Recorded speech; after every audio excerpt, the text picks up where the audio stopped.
E se eu dissesse que existe uma razão pela qual algumas pessoas manifestam seus desejos quase imediatamente, enquanto outras passam anos tentando e não conseguem? Nesta palestra extraordinária, Neville Goddard revela um dos maiores segredos da lei da Assunção, através de uma história real. Uma corretora de imóveis simplesmente começou a imaginar a casa que seus clientes desejavam. E poucos dias depois, essa casa apareceu exatamente como ela havia visto. Mas o verdadeiro ensinamento vai muito além da manifestação. Neville explica que você foi chamado para ser uma testemunha da palavra de Deus, e como qualquer pessoa pode provar isso por experiência própria. Se você deseja transformar sua realidade, este pode ser um dos vídeos mais importantes que você já assistiu. Então fique até o final, porque a última parte dessa palestra pode mudar completamente a forma como você entende Deus, e a sua própria imaginação. O assunto desta noite é o testemunho do Espírito. Quando abrimos a Bíblia, pensamos nela como algo que pertence a um mundo antigo, algo que remonta, no que nos diz respeito, a pelo menos 2000 anos ou mais. Eu lhe digo que você e eu somos chamados neste nosso mundo para testemunhar a verdade da palavra da Escritura, chamada Palavra de Deus, e ao testemunho de Jesus Cristo que quebrou o selo e o revelou por sua própria experiência pessoal, que não importa o que realizemos neste mundo, não é nada comparado ao que estamos destinados a realizar, que é testemunhar a verdade da Palavra de Deus. Agora, nós testemunharemos isso, eu lhe asseguro que o faremos. Todos devem testemunhar isso, portanto, ele o fará. Hoje à noite, pegaremos uma história simples, para mostrar como esta aqui testemunhou isso. Ela me deu uma carta na sexta-feira passada à noite, nela, ela disse: fui levada à sua reunião em dezembro passado e assisti a 5 de suas palestras. Li 4 de seus livros repetidamente. Ela disse, eu vendo casas, então levei um cliente meu, o cliente era um casal e 3 filhos, eles queriam uma casa maior do que a que ocupavam. Bem, eu mostrei a eles casa após casa, e nada os agradou. Eles não me disseram o porquê, se era dinheiro, se era bairro ou o quê, mas nada os agradou. E então, tendo ouvido você, tendo lido seus livros, me aposentei esta noite, e na minha imaginação foi isso que fiz. Entrei no corredor de uma casa espanhola muito grande. À minha direita estava a sala de estar mais bonita, à minha esquerda havia uma grande sala de jantar formal, e através da janela eu podia ver este maravilhoso pátio com jardim. Sentei-me à mesa e tomei café com meus clientes, e a ouvi dizer o quanto ela amava o lugar e que era o lugar ideal para seu bolso. Era o que ela podia pagar. Fiz isso na minha imaginação por aproximadamente 6 noites consecutivas. Então o telefone tocou logo depois e era a minha cliente. Parecia que a irmã dela tinha uma amiga que tinha visto uma casa grande à venda em um determinado bairro e ligou para dizer que estava disponível. Então ela, por sua vez, me ligou para dizer que estava listada com um certo corretor, que, ela disse em sua carta para mim, não estava no meu múltiplo ou no nosso múltiplo, seja lá o que isso signifique. Não estou familiarizada com a terminologia de agentes, mas não no nosso múltiplo. No entanto, investiguei para ela porque ela queria. Bem, a história é esta, fui ver. Entrei neste corredor maravilhoso e fiquei quase sem palavras. À minha direita estava a maior e possivelmente a mais bonita sala de estar que eu já tinha visto, à minha esquerda esta sala de jantar formal muito grande e através da janela estava este maravilhoso pátio com jardim. Para resumir, ela disse, sim, eles compraram pelo preço deles. Agora estão morando lá e estão extremamente felizes. Ela disse: estou lhe contando isso para compartilhar com você, como seu amigo, você o chamou de Bob, pois ele compartilhou com você sua experiência mística, então agora estou compartilhando isso com você. Na história de Bob, ele ocupou o corpo de um amigo para dar ao amigo o que o amigo não podia ou não daria a si mesmo. Então ele realmente se tornou o amigo e assumiu para o amigo que o amigo não estava disposto, não era capaz ou, por falta de fé, não podia dar a si mesmo. Você não precisa limitar isso a um corpo físico. Você dá a um amigo ocupando a casa. Ela realmente ocupou uma casa em sua imaginação e sentiu que a casa era uma que as pessoas para as quais ela havia mostrado inúmeras casas não estavam satisfeitas com elas, mas ela realmente ocupou a casa que sentiu que elas queriam, pelo preço delas. Então ela deu aos seus clientes a casa que eles não conseguiam encontrar ou dar a si mesmos. Então você ocupa um estado. Um estado poderia ser o corpo de um amigo, o estado poderia ser, no caso dela, uma casa que algum cliente desejava e não conseguia encontrar. Então aqui, isso é dar testemunho da palavra de Deus. Não nos é dito. Tudo o que você deseja, creia que você recebeu e você receberá. Marcos 11 versículo 24. Bem, ela realmente se mudou para o estado e acreditou que os amigos queriam, os clientes queriam. E então ela tirou uma lição da história que meu amigo compartilhou conosco quando ele assumiu o corpo de um amigo e deu a esse amigo o que esse amigo não podia dar a si mesmo.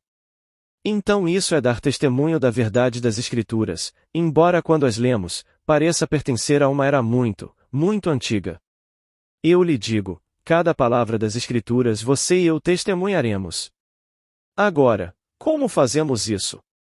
Como começamos? Ouça estas palavras. Nós amamos, porque Ele nos amou primeiro. 1 João 4, 19. Eu te amo porque você me amou primeiro? É isso que está implicando se entendi corretamente. Nós amamos porque Ele nos amou primeiro. Agora, sede imitadores de Deus, como filhos amados. Efésios 5, 1. Foi assim que Ele me fez amar? Eu não tinha capacidade de amar ou responder de forma alguma até que Ele me amou primeiro. Pois a palavra porque implica causalidade. Nós amamos porque Ele nos amou primeiro. Bem, se esse é o segredo da causalidade, então devo iniciar tudo o que quero ver no meu mundo. Mal posso esperar por isso, sou o poder operante. Como poder operante, se devo imitar Deus como um filho querido e eu amo, a versão King James diz nós o amamos, mas me disseram que é uma tradução ruim ou um manuscrito inferior. A Revised Standard Version tem nós amamos, sem pronome, não nós o amamos, nós simplesmente amamos. Nós poderíamos amar um sapato, nós poderíamos amar um pássaro, nós poderíamos amar um chapéu, nós poderíamos amar um cachorro, nós poderíamos amar um homem, nós poderíamos amar o prédio, nós simplesmente amamos. E ele deixa inteiramente a nosso critério que amamos, o objeto do nosso amor. Então, em vez de dizer que o amamos, ou seja, Deus, nós amamos porque Ele nos amou primeiro, portanto, é Deus e somente Deus que somente inicia essa capacidade no homem de amar. Se Ele ainda não me amou, bem, então você não pode me condenar por não amar. Eu devo primeiro ser amado antes de poder responder em amor. Agora, se eu devo imitá-lo nessa capacidade, bem, então, eu devo começar agora mesmo e o que quer que eu queira que você seja, eu devo ver que você é isso primeiro antes que eu possa ver você responder e refletir isso no meu mundo. Eu vejo através disso que todo o vasto mundo é apenas uma resposta infinita. Todo o vasto mundo é simplesmente uma resposta. Bem, ele não pode responder até que tenha algo a que responder. Se eu devo iniciar o que responderia, bem, então, cabe inteiramente a mim me tornar discriminador, seletivo e destacar aquele que eu quero ajudar, assumir que o ser é exatamente como eu quero que ele seja, e esperar pela resposta, como um eco, se a história for verdadeira. Agora, se isso for verdade, eu poderia colocar isso à prova. A religião sempre precisa de um teste. Que ninguém lhe diga que ela não precisa de um teste. Tudo precisa de um teste quando se trata de religião. Se não, torna-se simplesmente o quê?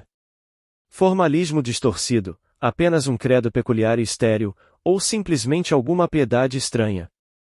Muitas pessoas se dizem pessoas santas porque frequentam uma certa igreja, ou fazem uma certa coisa neste mundo, e se torna isso se você não testar. Então aqui, temos que testar nossa religião. Podemos apenas testar a lei de Deus, não podemos testar sua promessa. Sua promessa é um presente incondicional. Isso vem e você realmente dirá, nas palavras de João, eu, João, sou testemunha da palavra de Deus e do testemunho de Jesus Cristo, e de tudo o que ouvi e vi. 1 João 1 versículo 1, 2. Ele nos diz que tudo o que ouviu e viu, ele relatou. Ele está falando por experiência, não está teorizando. Isso está na Epístola de João. Então, quando ele faz a declaração de que Deus é amor, ele não está teorizando. Li aqui recentemente que Thomas Huxley, o grande gigante intelectual de sua época, o avô de Aldous e Julia, que também eram gigantes intelectuais, e ele estava no mundo científico, e ele fez esta declaração, ele disse: "Não consigo ver uma sombra ou um tio de evidência de que Deus é amor." Este é Thomas Huxley, não consigo ver uma sombra ou um tio de evidência de que Deus é amor. A preocupação com esta cena humana com a exclusão de coisas superiores invariavelmente nos leva a essa conclusão. Se todo o meu vasto mundo está no mundo científico, como o dele estava, tentando desvendar como o mundo é construído, sem perguntar por que você fez isso, ou quem fez isso, apenas tome-o como uma máquina e tente desvendar o mecanismo disso, ou se estou perdido em ganho pessoal onde não consigo encontrar o suficiente para me amortecer contra os golpes de amanhã ou golpes caros, então não tenho tempo para coisas superiores, elas não significam nada.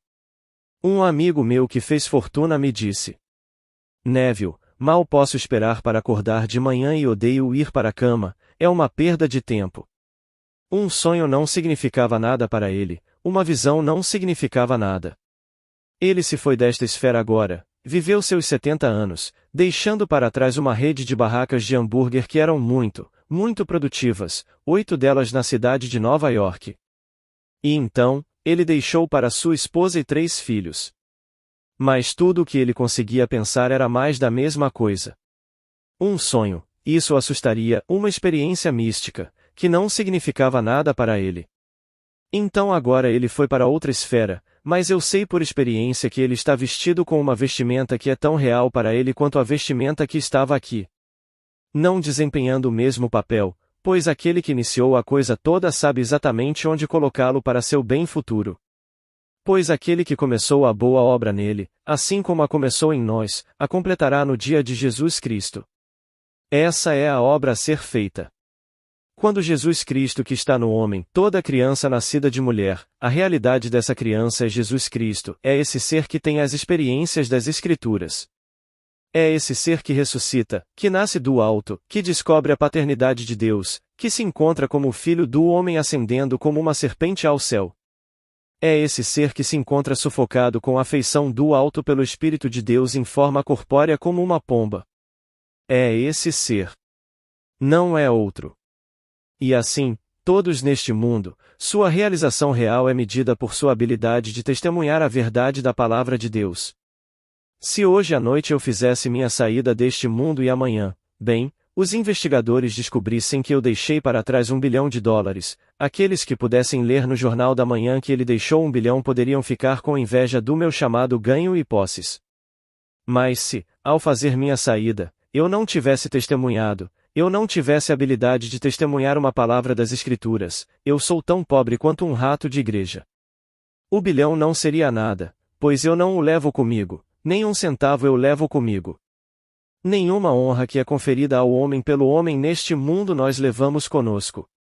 Se eu contasse a vocês algumas das minhas histórias, conhecendo aqueles que são realmente grandes, ou foram grandes, aos olhos do mundo, e conhecendo-os além do véu no mundo que é exatamente assim, vocês pensariam: bem, Neville enlouqueceu.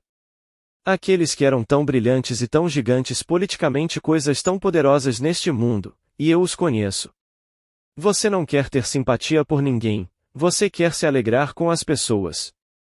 Mas você não se alegraria com os papéis que eles estão desempenhando agora. Estou lhe dizendo por experiência própria, não estou teorizando. Então, para que estamos aqui? Para testar as Escrituras e pelo menos ser uma testemunha da lei de Deus. A promessa vem automaticamente no próprio tempo de Deus. Bem, só para poder dizer que a testei, como esta senhora. Eu não a conheço pessoalmente. Ela disse que só veio em dezembro passado. Quando ela ouviu uma semana atrás na sexta-feira passada, ou 2 semanas atrás esta noite, a história do meu amigo que compartilhou conosco sua habilidade de realmente se vestir com um amigo e conceder a esse amigo que o amigo não podia conceder a si mesmo, ela pegou essa deixa. Então ela disse: "Tudo bem, Por causa disso, agora vou compartilhar com você como seu amigo compartilhou com você. Bem, eu não conheço a senhora. Ela apenas disse que um amigo meu, chamando pelo nome, a trouxe aqui pela primeira vez em dezembro passado. E foi assim que ela encontrou o lugar para seu cliente depois de ter mostrado ao cliente casa após casa e eles não conseguiram responder a isso. Então, pelo menos esta noite, quer ela venha aqui novamente ou não, ela sabe que testemunhou a verdade da palavra de Deus. Ela ouviu aqui se não leu na Bíblia, porque está na Bíblia. Não cito nenhum outro livro, não realmente. Então, o que quer que você deseje, acredite que você recebeu e receberá. Bem, ela queria encontrar exatamente o que eles queriam, então ela ocupou. Como eu já afirmei várias vezes, essa é uma grande diferença entre pensar no que você quer e pensar a partir disso. A grande falácia do mundo do homem é a construção perpétua e a ocupação tardia. Sabemos o que queremos, vemos com os olhos da mente, construímos, mas não ocupamos. Bem, ela ocupou este prédio e então foi chamada pelos próprios clientes dizendo que sua irmã tinha uma amiga. Foi assim que funcionou. Se ela não sabe o que fez antes de encontrar a casa, ela pode agora ver os meios e acreditar que os meios determinaram isso, em vez do que o que ela fez determinou. Mas ela pode. Agora eu não sei. Ela poderia sentar agora mesmo e dizer que isso teria acontecido de qualquer maneira. A casa já estava construída, a casa estava à venda no mercado, a irmã desta senhora ligou para ela e disse que uma amiga a viu quando ela passou, e tendo visto a placa então pediu para ela entrar em contato com o agente para investigar. Então, refletindo, ela agora podia dizer, bem, isso teria acontecido de qualquer maneira. Então esqueceu completamente que por um pequeno momento no tempo ela se tornou uma testemunha da verdade da palavra de Deus. Mas eu lhes digo, estamos aqui para um propósito, e apenas para testificar a verdade da palavra de Deus e o testemunho de Jesus Cristo quando ele quebrou o selo, e então a coisa toda se desenrola dentro dele. E porque o mesmo Jesus Cristo está sepultado em cada criança nascida de mulher, esse mesmo Jesus Cristo deve testificar a verdade da palavra de Deus e desse testemunho conforme registrado nas Escrituras, que é chamado de testemunho de Jesus Cristo. Então, todos aqui farão isso. Vocês não estariam aqui esta noite se não estivessem à beira, eu diria, da promessa. E ainda assim, não posso dizer com nenhuma autoridade. Só sei que muitos de vocês, quando olho para seus rostos, provaram a lei de Deus. Então agora, quando vocês provam a lei de Deus, não posso acreditar por um momento que vocês não estejam à beira de serem chamados para o cumprimento da promessa. Agora, a declaração que Huxley não podia aceitar, que Deus é amor, eu estou diante de você, eu não tenho que especular, eu não tenho que perguntar se Deus realmente ama, pois eu fui levado em espírito. Agora você é informado de que havia apenas 3 que dão testemunho, o Espírito, a água e o sangue. Eu fui levado em espírito para a presença do Cristo ressuscitado, e tudo o que eu podia ver enquanto estava na presença do ser que é o homem era amor infinito. Eu não tinha nenhuma outra emoção. Eu não poderia te dizer nada sobre essa presença, amor infinito. Isso é tudo o que estava lá. E ainda assim era o homem. Então, quando João faz a declaração, João, eu vi, eu manuseei com minhas próprias mãos, e eu testifico a verdade de tudo o que ouvi e vi. Eu ouvi. Ele me fez uma pergunta, eu respondi a ele, então eu o vi face a face. Como João nos conta e Paulo nos conta, eu estava em sua presença e o vi face a face. Bem, ele me abraçou, então eu certamente o toquei. Ele me fez uma pergunta, então eu ouvi. Eu respondi sua pergunta com base no amor. E então eu sei por experiência que ninguém poderia perturbar essa convicção de que Deus é amor, amor infinito. Bem, quando você olha para o mundo deste nível e vê a violência e os horrores do mundo, eu não culparia Huxley. Ele era um observador honesto como cientista e não tinha nenhuma evidência para apoiar a alegação de que Deus é amor. Ele vê um ser matando o outro e um animal comendo o outro e nós comendo o animal. Ele não vê nada além de violência no mundo. Como observador, um observador científico, ele chegou à conclusão de que não tinha uma sombra útil de evidência para apoiar a alegação bíblica de que Deus é amor. Você não pode encontrá-lo filosoficamente, você não pode encontrá-lo racionalizando, é revelado pelo próprio Deus. Então, quando você é chamado e não tem escolha no assunto. Aquele que começou a boa obra, ele a leva à fruição. Eu não a iniciei, Deus a iniciou. E porque em um momento na eternidade fui selecionado para ser revelado, e tive essa revelação acontecendo na minha presença, e olhei diretamente para o rosto do Cristo ressuscitado, eu não posso lhe dizer. Só sei que já passei por isso. Então eu posso dizer com João, minhas mãos o tocaram, meus olhos o viram, e eu ouvi enquanto ele falava comigo cara a cara. Bem, eu posso dizer isso. Há um poema adorável, não posso lhe dar o todo, mas a essência dele, é baseado em João. Foi João quem escreveu as epístolas, que nossos estudiosos nos dizem que também escreveu o Evangelho de João. É o poema de Browning chamado A Death in the Desert. É tudo sobre João que foi o último dos 12 a partir desta esfera, como Browning vê. Aqui está este João contemplando o fato de que quando ele se for não há ninguém para dizer eu o vi. Então aqui está João, ele está cercado por alguns amigos adoradores e ele contempla sua própria morte e se pergunta como será neste mundo quando não houver ninguém para dizer eu o vi. Há um pequeno poema, ele disse. Quando minhas cinzas se espalham, não há ninguém vivo na terra, ninguém vivo e deixado, que sabia. Considere isto. Ninguém que viu com os olhos e tocou com as mãos aquilo que desde o princípio era a palavra da vida, como seria se ninguém mais dissesse? Eu o vi. Agora, isso é Browning, isso não é escritura. Inspirado sim, mas eu diria que nunca chegará um tempo em que não haverá um remanescente neste mundo que será capaz de dizer, eu vi. Pois não estamos vendo nenhum ser físico, você vê o Cristo ressuscitado, o Cristo ressuscitado. Sempre haverá neste nosso mundo aquele remanescente que será chamado, que estará na presença do Cristo ressuscitado, e que será enviado por esse mesmo ser ao mundo para contar sua história, e ainda desempenhar seu papel neste mundo muito limitado. Quando ele partir, tudo bem, e daí? Sempre haverá aquele remanescente no mundo que será chamado, e ele nos chama um por um para completar o grande templo que foi predeterminado por ele. Então aqui neste nosso mundo, você pode possuir o mundo, e quando você o possuir, se você quiser, mas isso não significará nada para o plano de Deus. Tudo o que significa para o plano de Deus é que suas testemunhas testifiquem a verdade de sua palavra. Então você pode começar esta noite testando sua lei, como ele atestou e meu outro amigo atestou, e muitos de vocês seus rostos. Praticamente todos aqui me escreveram uma carta e testificaram a verdade da palavra de Deus, quase todos aqui. Então todos serão capazes de contá-la. Venha para a promessa, que está toda nas mãos de Deus, essa promessa é completamente incondicional. Agora, eu pedi a você na sexta-feira passada à noite para se identificar com Jesus Cristo quando você se aposentou, e eu lhe dei minhas razões para isso, que o homem nasce de novo através da ressurreição de Jesus Cristo, como nos foi dito em 1 Pedro, versículo 3. O nascimento espiritual desse homem é tão natural quanto o seu nascimento físico.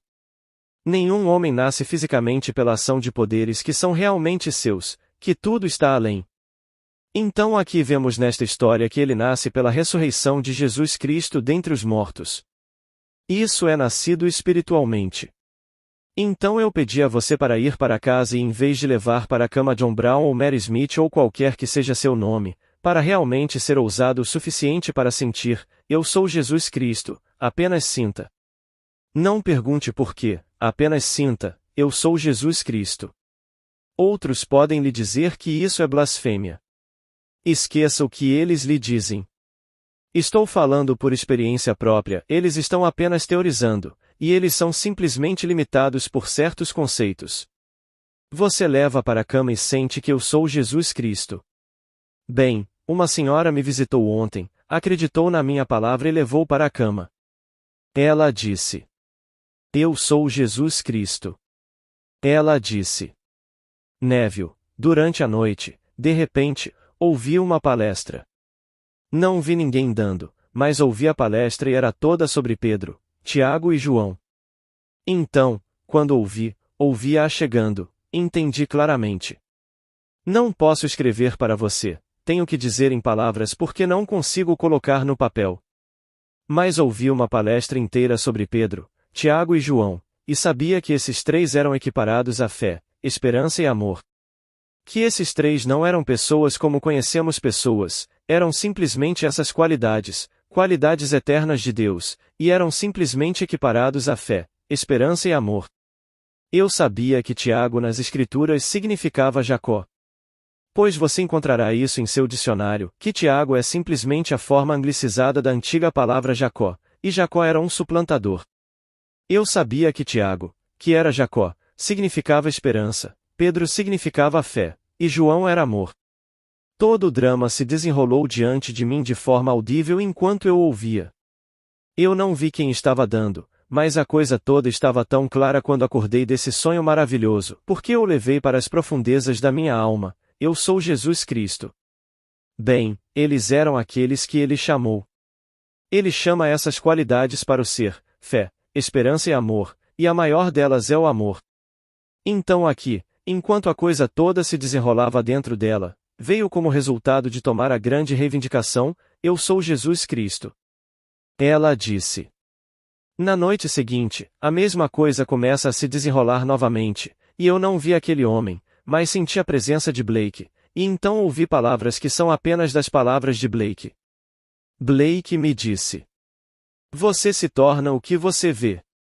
Bem, Blake usa essa expressão 2 dúzias de vezes em Jerusalém. Você se torna o que você vê. Bem, se eu vejo que sou Jesus Cristo, terei que atrair para o meu ser o significado daquilo que ele atraiu, personificado como Pedro, Tiago e João. Se eles realmente são equiparados no verdadeiro sentido da palavra com fé, esperança e amor, isso teria que ser revelado dentro de mim se eu usasse esse sentimento de ser Jesus Cristo. Assim como meu amigo usava o sentimento de ser uma dama, ele queria ajudar, e minha outra amiga, eu a chamo de amiga, não a conheço, um sentimento de estar em um lar que satisfaria seu cliente. Então eu digo, não leve para a cama esta noite o sentimento de ser esse pequeno ser que andou na terra hoje, com todos os problemas, leve para a cama com você o ser que você realmente é, e convença-se de que eu sou Cristo, adormeça profundamente nessa suposição e veja como isso se desenrola como aconteceu com meu amigo neste mundo. Ela disse. Mal posso esperar para escrever para você, preciso ir e contar. Então, não vejo ninguém, realmente, em casa. Raramente vejo alguém em casa, mas era tão urgente. Ela disse. Preciso ver você hoje, então ela veio ontem e me contou a história. Gostaria que ela não estivesse tão animada, porque ela poderia ter me contado mais 50 palavras vieram onde talvez 2 deveriam vir. Todas as palavras, palavras, palavras. Tão completamente levada por essa expressão que ela não conseguia encontrar palavras para me dizer. Então, por favor, volte e faça um esforço, se você tiver apenas uma página, e escreva para mim o que você passou mais tempo tentando me dizer, porque ela estava simplesmente transbordando com a experiência. Bem, eu sei exatamente como ela se sente sobre isso. Eu lhe direi, esta noite você pega, se você não pegou na sexta-feira passada, pegue esta noite. Você se tornará o que você vê. Então ela disse. Na segunda noite, como um drama se desenrolando, eu me vi escovando meu cabelo, como se estivesse tirando algo do meu cabelo. Fui até um pequeno espelho e de repente não é um pequeno espelho, é do tamanho do comprimento, a coisa toda toma conta de todo o meu ser, e eu estou paralisada diante dele. Pois o que estou vendo não poderia ser parecido na eternidade, e ainda assim, quando movo minha mão para frente, a mão se aproxima, enquanto eu escovo meu cabelo, a mão escova o cabelo, enquanto eu sorrio esse sorriso celestial com dentes como descrito no Cântico dos Cânticos, todos eles surgiram em pares, como ovelhas que saíram do banho, lavadas e em pares, e nenhuma estéril entre elas, como nos foi dito no livro de Salomão.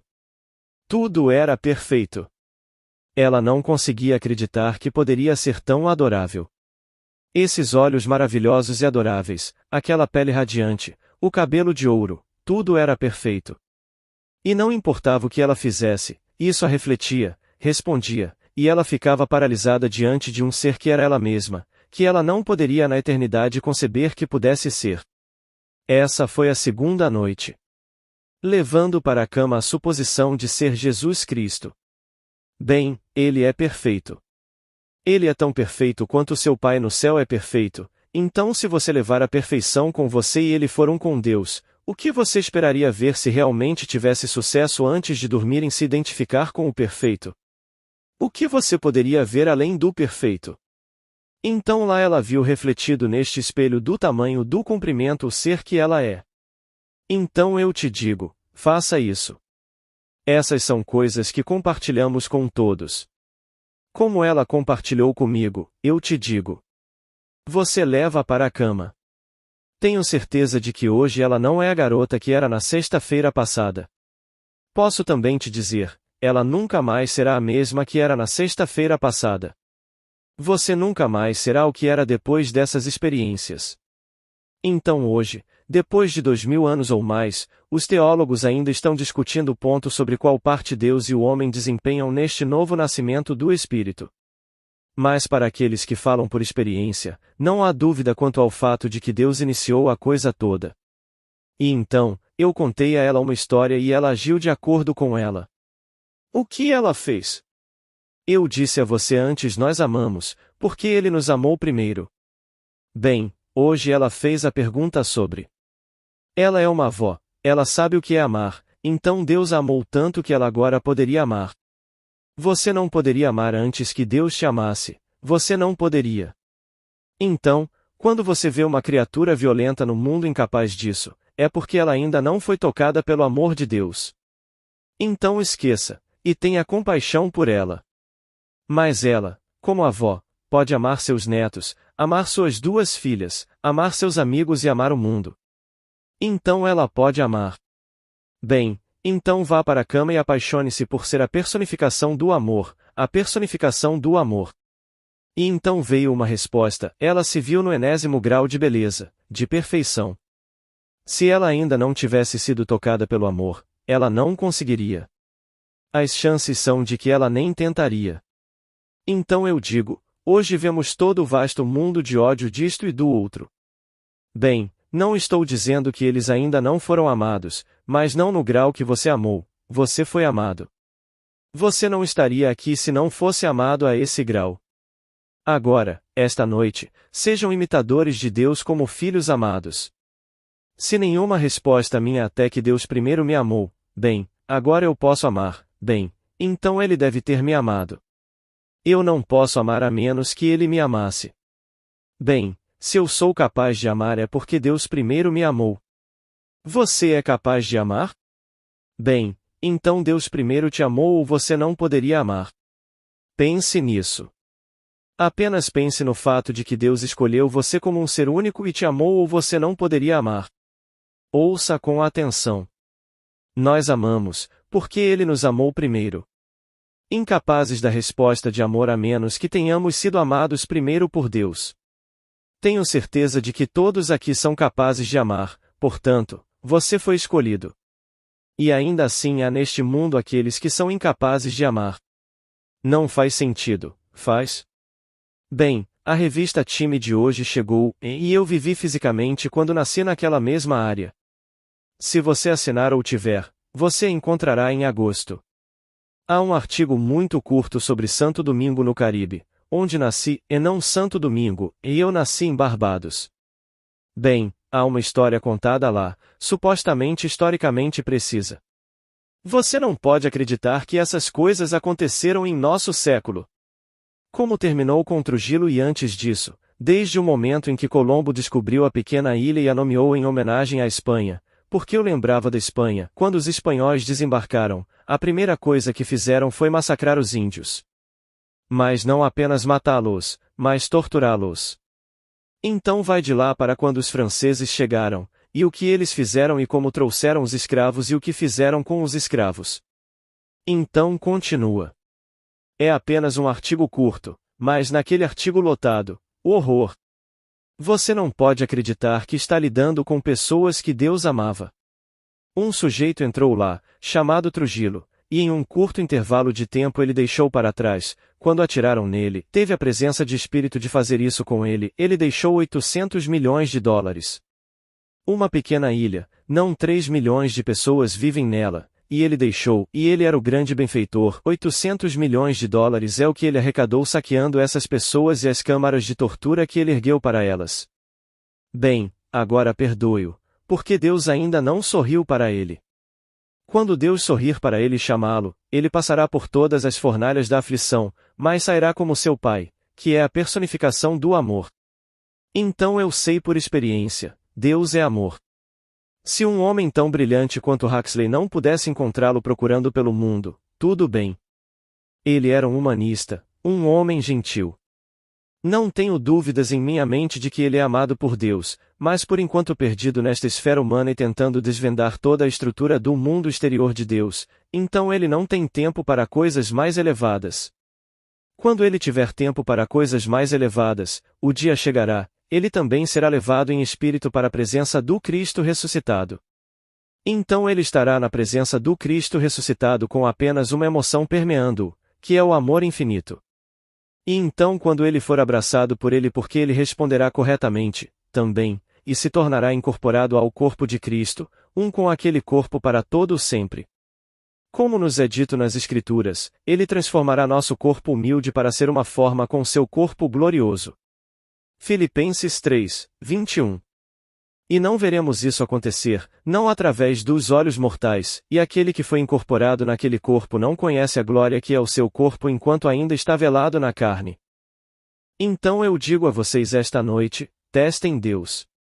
Testem a lei de Deus. Se vocês querem uma casa, se vocês querem um emprego, talvez vocês queiram um emprego melhor, mais dinheiro, não importa o que vocês queiram, usem-na como ela usou a casa. Ela ocupou. Ela estava do lado de dentro, ela tomou café com seu cliente, e olhou pela janela e viu este maravilhoso pátio com jardim, viu esta linda sala de estar.